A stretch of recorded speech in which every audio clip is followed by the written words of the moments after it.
He certainly seemed to have always a sense that divine providence was leading him. In every way, he showed his deep, deep love for God's creation, for the beauty. I think the beauty of this place he loved. That's why he came here, for everything that God created. Even in his own lifetime, Father Samuel was respected, was loved, and was admired as a saint. It's really hard to comprehend what a man could do in the time that he did it and cover the area that he did. It's miraculous. It really isn't. It's not human. It really isn't. So all you can say is he was an extraordinary man. Extraordinary. So for the man called to the apostolic ministry, the act of leaving his birthplace to go into missionary lands was rather a setting out in search of his real country. Father Samuel Mazzuchelli, Order of Preachers.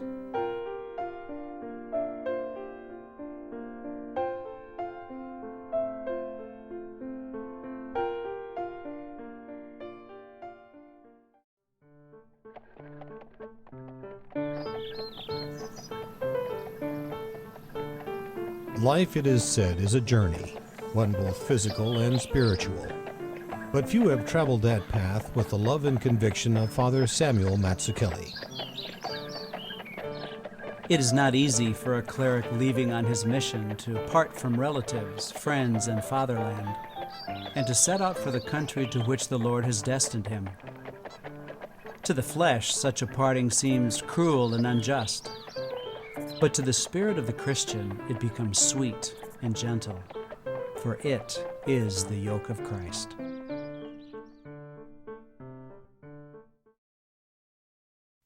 He was an architect, a scientist, a frontiersman. He was a crusader for the rights of Native Americans, a visionary educator, and an outspoken critic of war. When he arrived in America, he couldn't even speak the language.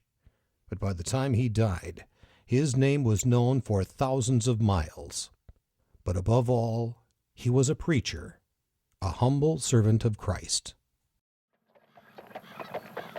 In 1828, at the age of 21, Samuel Mazzuchelli left his family and Italian homeland to brave the wonders of the New World. But who was Samuel Mazzuchelli? Some parts of the picture are clear, but much of his life is shrouded in mystery, connecting Father Mazzuchelli with the greatest mystery of all, the mystery of faith.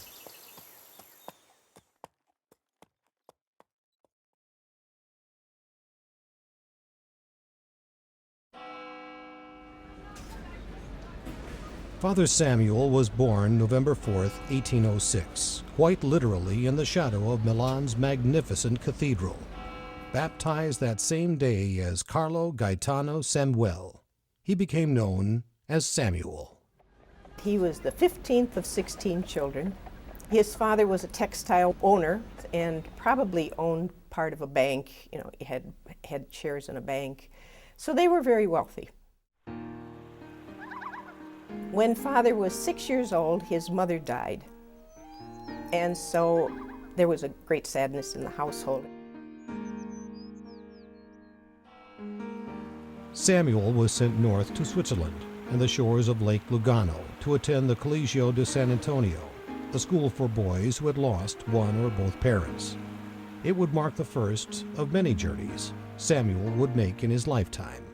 His father wanted to have the best education he could possibly give him, so he sent him to a town about 50 miles north of Milan, and he stayed there for all of his grade school and high school years. It was here that Samuel responded to God's call and decided to become a Dominican. Now, we don't know why or how he got interested in the Dominicans. And that's kind of a mystery. That's one of the mysteries of his life, because at that time the Dominican order was almost extinct in the world. The order was in great decline. It was declining both interiorly. There weren't friars like there had been, and there were also external political pressures against the church. So whatever it was that attracted him, I think that's amazing to me. In 1823, Samuel entered the Dominican novitiate at Faenza. Upon completion, he joined the Dominican community at Santa Sabina in Rome. It was during this time he heard Edward Fenwick, the first bishop of Cincinnati, make an urgent plea for priests in the newly explored territories of the upper Midwest. Fenwick's words moved the young Mazzuchelli. Of all the duties of the priesthood, the most excellent and meritorious is the propagation of the faith among peoples who do not know it. It would be in vain for one to undertake an apostolic career in the most distant lands, unless he had completely abandoned himself to Him who said, "Go, make disciples of all nations. I am with you."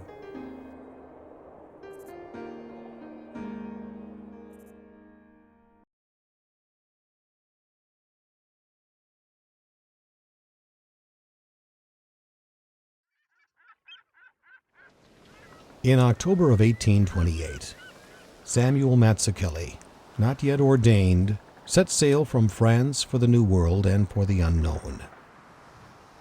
The ship that he took was a very small ship with a very limited number of passengers, ran into very high seas, and you can imagine being buffeted around out on the Atlantic Ocean.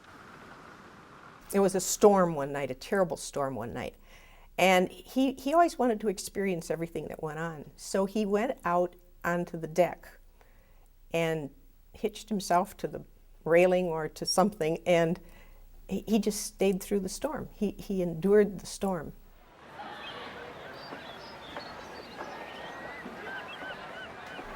He got to the port of New York and didn't have any money. He had to get to Cincinnati. No railroads, no English. So this man came over to help him, and he said, "I'll take care of everything." So he made the arrangements for the stagecoach and then for the boat trip down the Ohio River there.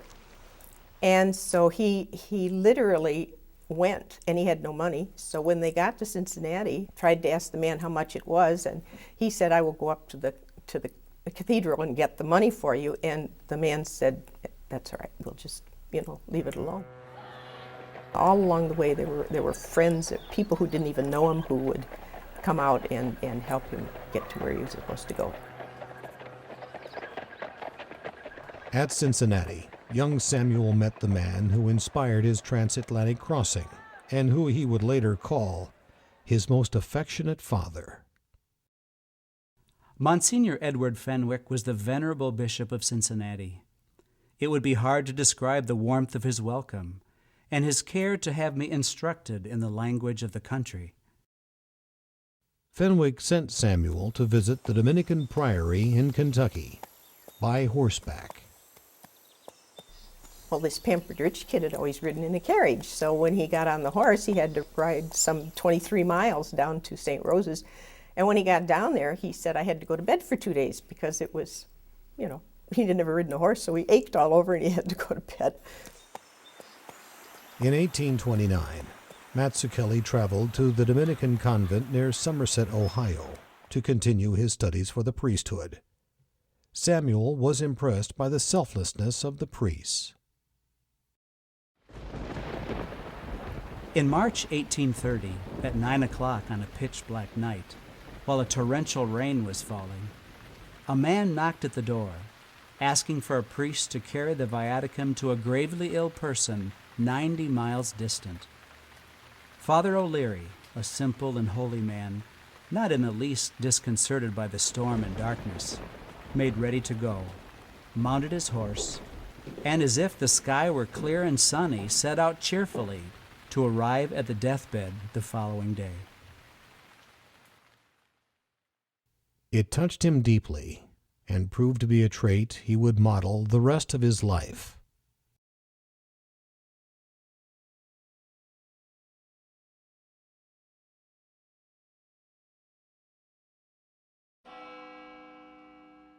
In September 1830, Samuel Mazzuchelli was ordained into the priesthood. Quite amazingly, his first assignment was to the largest and most remote region of the diocese, an area covering 52,000 square miles, from the Great Lake of Huron west into Wisconsin, and stretching from the Canadian border all the way south to Illinois. And of course, then we know that Father Samuel was sent to Mackinac Island. Now that's a long way from civilization, really, in those days. And when he got there, he found French-Canadian fur trappers, the Indians. He found a few white people who were running the fur business. And he just went to work. He just went to work with all of them. It must have been an extraordinary adjustment for him. So when he came into the wilderness of what was the frontier then and had to accommodate himself to the foods that were available, the living and sleeping conditions that were available, I really am in kind of awe of his ability to adjust to all of that. Father Mazzuchelli began to cultivate the faithful, bringing new members into the Catholic fold. But his efforts would be filled with physical and spiritual difficulties. When Father Samuel was trying to bring the gospel and represent the Catholic Church to the people in this area and beyond, there was, I think, a lot of hostility between churches, and there are stories of his feeling the victim of hostile efforts from other Christian churches. On one occasion, the Presbyterian minister, Reverend William Ferry, held a series of lectures attacking the Catholic Church. Undeterred, Mazzuchelli responded that he would attend all of Ferry's lectures and answer all charges and claims the following week. With his calm courage and steadfastness, Mazzuchelli won even more converts to the Catholic faith.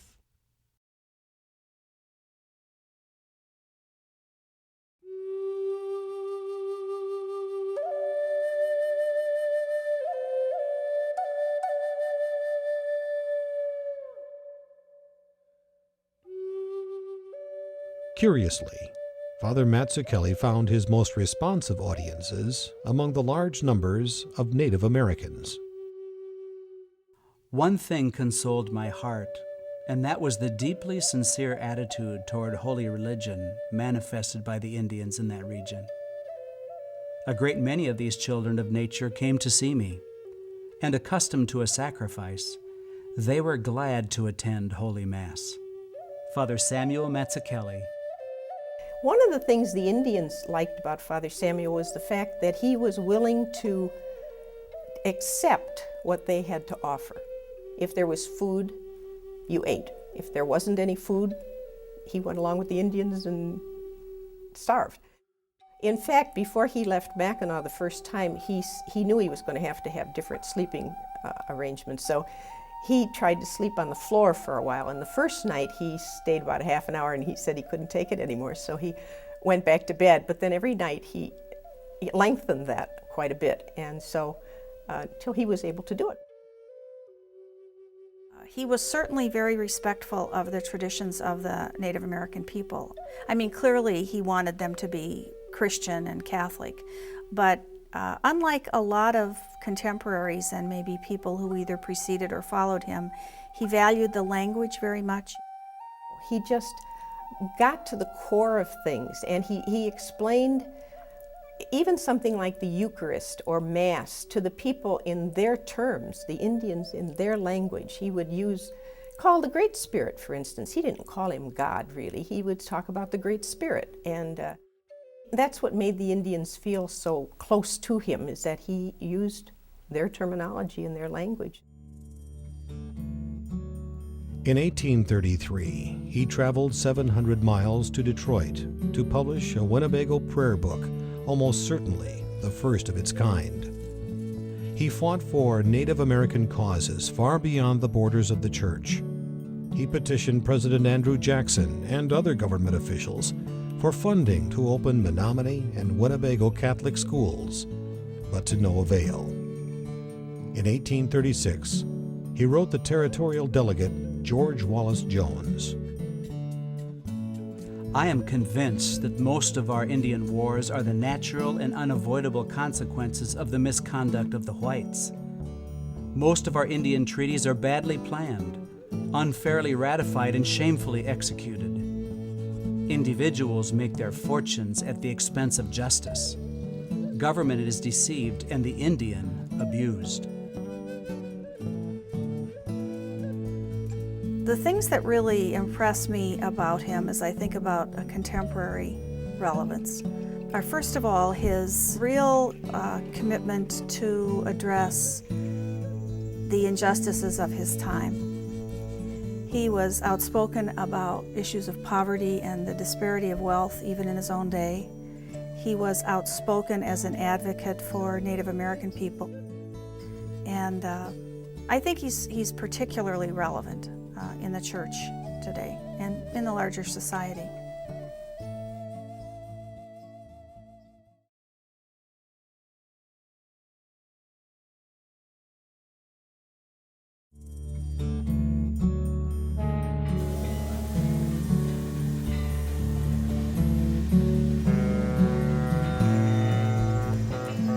In 1835, Father Mazzuchelli would begin to take an even more prominent role in the lives of the settlers of a new area, hundreds of miles south from the forests of Mackinac Island. Here along the banks of the Mississippi River, Father Samuel would work with the lead miners and settlers to build their communities. Father Mazzuchelli recognized it for what it was, the start of another phase in his remarkable life. Symbolic of this new beginning was Mazzuchelli's first project in the newly formed community of Dubuque, a church which he himself would design and build, despite the fact he had no formal architectural training. In August 1835, the cornerstone was laid for St. Raphael. Almost all the inhabitants of the village, Protestants as well as Catholics, attended the ceremony. Since it was the first church in that great territory, all without exception were satisfied and happy to see a structure intended for the propagation of the Christian faith in a country just coming into existence. Less than a month later, the cornerstone was laid on a second church, St. Michael's, in the nearby town of Galena. That's another one of the great mysteries about him. Where did he learn architecture? How did he know what to do?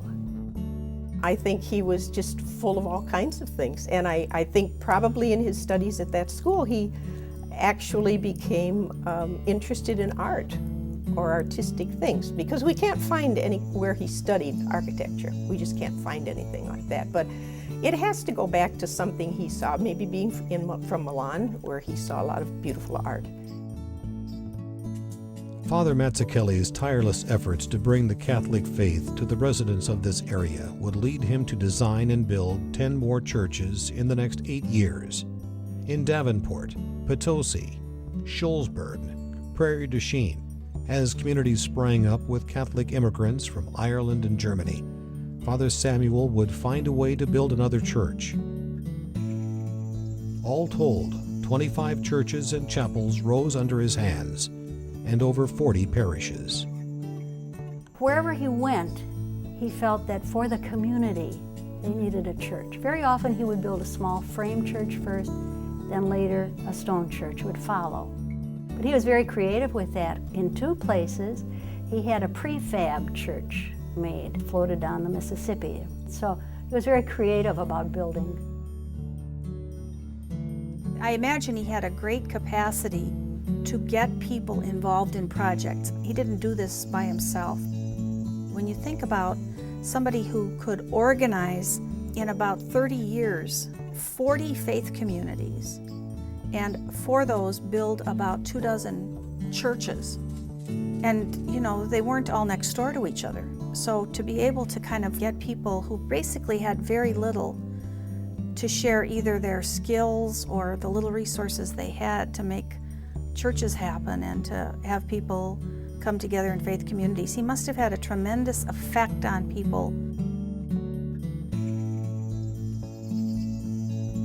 So the whole area was covered. He had it covered. How he did it, you can't really determine how he could cover that much distance in the period. And those are written dates. Those are confirmed. They know that he was in those places. Every place he went, he said, there's got to be a church. He'd get 15 or 20 people and he'd say to them, we've got to build a church. I think the Gary Owen story, Gary Owen, Iowa, is a wonderful story. He had the Irish people there and he said, we need to build a church. They said, Father, we can't build a church. We don't have any money. He said, have you got logs? And they said, yes, we have trees out in the backyard. We can cut and make logs. And so he told them the dimensions of the logs and what size and how many. And he said, let's come together someday and we'll put it together. So they decided on the day and they came together and built themselves a log cabin church. I mean, it was a wonderful start. Father Samuel extended his expertise to civic buildings as well, even designing the county courthouse in Galena. But by 1843, Father Samuel was exhausted and his health began to fail.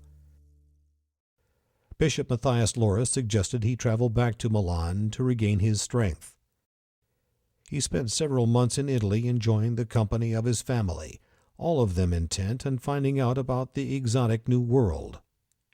In reply, Father Samuel wrote an autobiography of his mission, but as was characteristic of his humility, he wrote the book entirely in third person, never using the word I. By 1844, Father Samuel was rested and ready to return and expand his mission. And once again he began building churches, starting with the mining community known as New Diggings. He would name the church St. Augustine's. It remains today, just as he built it over 150 years ago.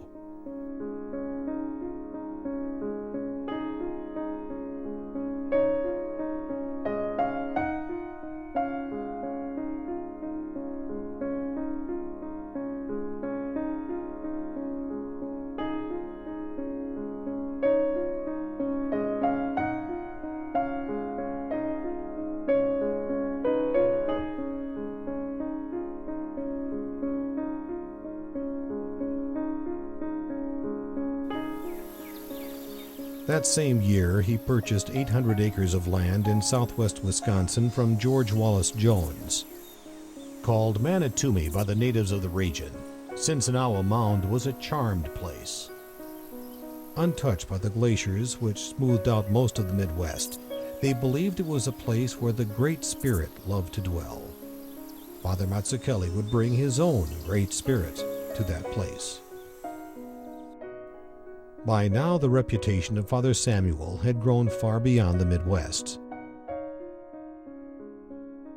Father Samuel's humor and warmth seemed to strike a particular chord with the Irish. Well, the Irish part is always intriguing because when he did get down to this area with the Irish miners, they quickly adapted his name to Matthew Kelly, Father Kelly. And it's interesting that you can find in the archives some letters from the bishops, Bishop Rosati, for example, addressing him as Mr. The priests were generally called Mr. at the time, Mr. Kelly, even though he knew very well that his name was Matthew Kelly. Mazzuchelli, see, I'm calling him Matthew Kelly now. So that was always a pretty good story. And he seemed to enjoy it, Mr. Kelly. Those relationships would sustain him as he traveled from town to town. He primarily depended upon his parishioners or anybody that would take him in for his food and his keep. His great staunch, of course, was divine providence, that God would take care of him, and that's what he did. He'd stay with parishioners, or else if he'd stay in the church sometimes. In fact, at the first church in Galena, he had a little nook for himself behind the altar. He had just set up a little living space for himself back there. And he makes a comment about that, too, how wonderful it is to sleep this close to the Lord in the tabernacle. If I have made myself poor, it was to procure for them an abundance of spiritual help and Christian education for their children. Father Samuel Mazzuchelli.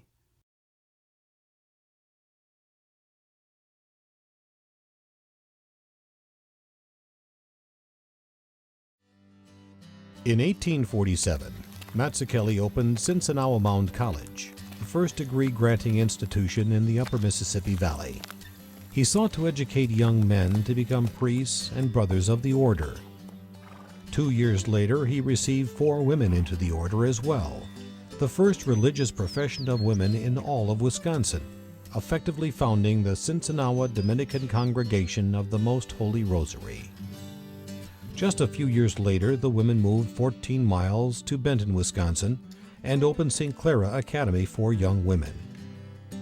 Father Samuel was not only the superintendent, he built the school as well, creating a surprisingly rich curriculum: astronomy, history, rhetoric, Italian, Bible study, and physics, with some of the most advanced scientific equipment in the territory.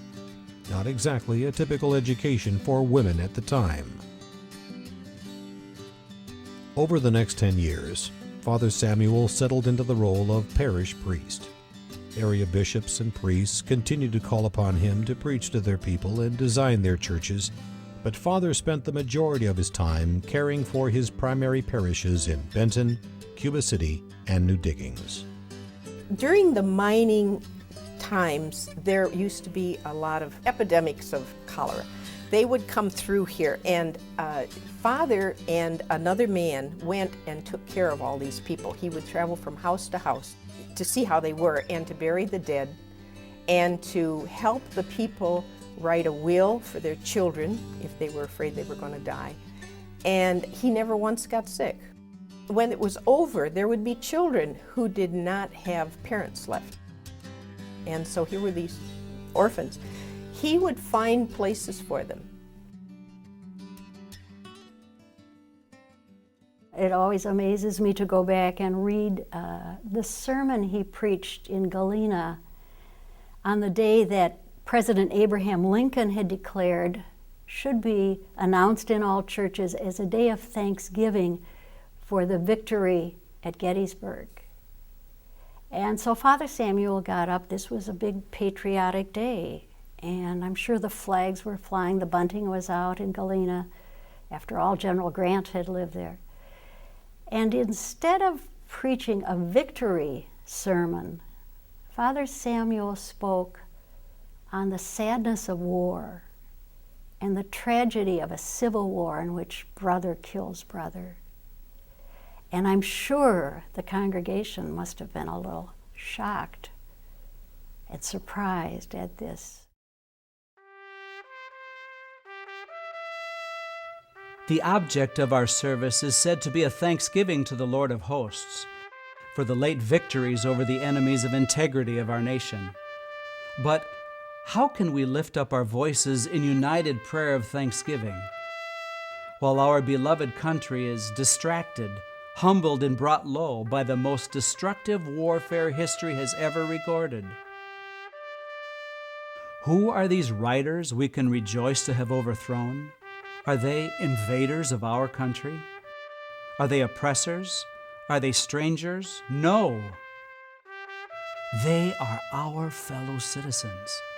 They're our friends. They are our relatives. So, fellow Christians and fellow citizens, our sins, our national sins only, have been the cause of the loss of our peace, of the slaughter of the hundreds of thousands of our people, of the heartbreaking of widows, of the tears of millions of orphans, and of all the evils of war.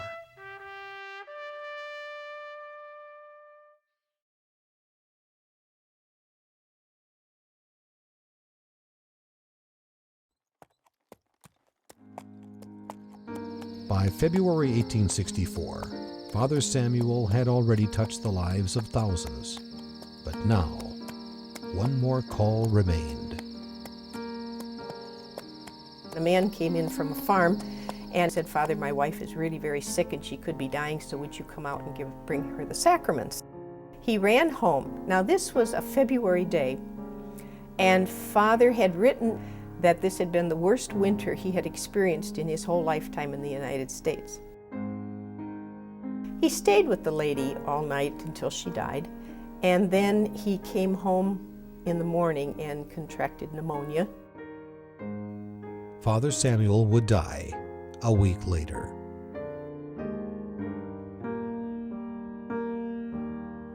The morning before he died, the sisters went over to see how he was, and they found him sort of crying, weepy, and they said, "Oh, Father, are you in a lot of pain?" And he said, "No," he said, "if you had seen the most beautiful woman around and that she had wanted you to come to heaven, you would be crying too of happiness." He told his confessor that he had seen the Blessed Mother. Father Mazzuchelli's vision of the Virgin Mary was not the only surprise that he had in store for those he left behind. One mystery remained. When Father's body was being prepared for burial, they found a chain around his waist, which is a penance chain. That was a surprise to everybody. It had obviously been there for many years. It was somewhat embedded in the flesh. It had to be broken off. And no one had known of this. And in one sense, it seemed almost incongruous because he was a very cheerful, warm, even funny person. It seemed like a very direct connection with his sanctity. Something that was a private matter between him and God, but something that indicated very visibly that here was a person who wanted to be as good as he could be. And so the chain has been treasured ever since, and because of that close connection with him, it seems that that's why people want to come and pray with it. The chain is a symbol of the links that bind the man of the past with the present.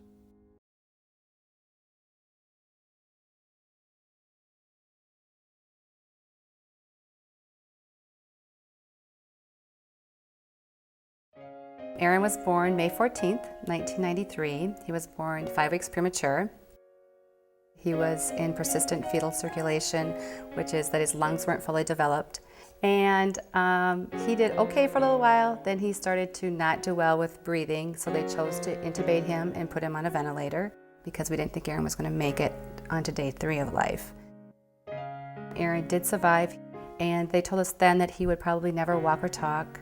He'd probably be on a ventilator his whole life. And around that time is the time that my mom had wrote to Sister DeSalles, and then Sister Kane, about 10 days before the surgery was scheduled. It was interesting to me that so many of the nurses and physicians had different faith bases, Jewish, non-denominational. Many nurses stood in the doorway and took part in the prayer. As soon as Sister started to talk to Aaron reached out and he grabbed the chain and he hung on to the chain. Aaron just never let go of the chain the whole time, and so many people were opening their hearts to what was going on, and within the day after he got trached, he came off the ventilator. Recently, we were at Madison for a physical, and a physician said, "I don't know if you'll remember me, Mrs. Hicks, but I was a resident when Aaron was in the special care nursery at Meriter." And I said, "Yes, I do think I remember you. You're the one who said he would never walk or talk and that he would never live to see 5. Get up, go to school, and then come out, off the bus, do my homework, and play basketball. I miss come time and I make it come time." So he, to me, is the Mazzuchelli miracle. Monday, April 28th of 2003, they found a cancerous tumor mass entwined around my spine and growing in between the vertebrae, and that processed into paralysis of both of my legs, basically paralyzed from the chest down. At that given time, talking to my sister-in-law, she says, "Maybe we ought to get Father Mazzuchelli's chain over here, and maybe he'll work a miracle for you." Sister Christiane and another sister brought the chain over one evening to the hospital. So I put it around my neck and I held it. We said a prayer. Then in turn I took it off and I laid it on my legs to see if that would help, and then we prayed again. Maybe a week later, my oncologist came in, the doctor, and she says, you know, she says, we can't find any evidence of anything on your spine. And I says, pardon me? She says, we have no evidence of seeing anything on your spine. I says, I can't believe it. And on the weekend near Father Mazzuchelli's birthday of February 4th, my wife and I drove over to Benton, Wisconsin, where Father Mazzuchelli is buried, and there is snow on the ground, and it's just her and I, and like I said, I wasn't able to walk. And I says, would you walk through the snow and go by his tombstone and touch it for me?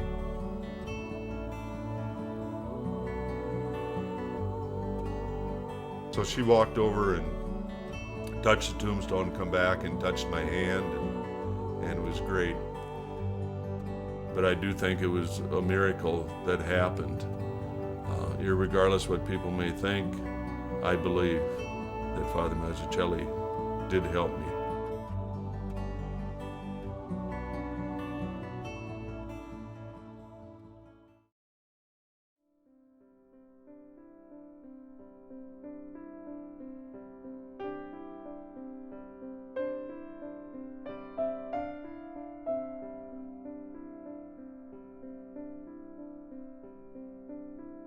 Requests come in every day for his intercession and prayers.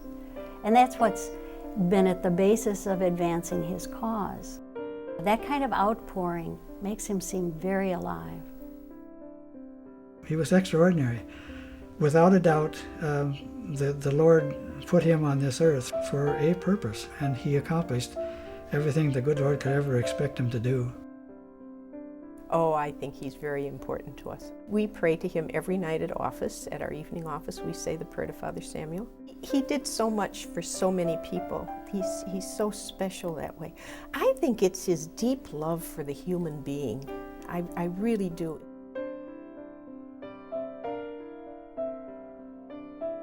Let us wake up then, open our eyes in apostolic charity, and, if we are called, set out for any place where the work is great and difficult, but where also, with the help of him who sent us, we shall open the way for the gospel. Father Samuel Mazzuchelli, Order of Preachers.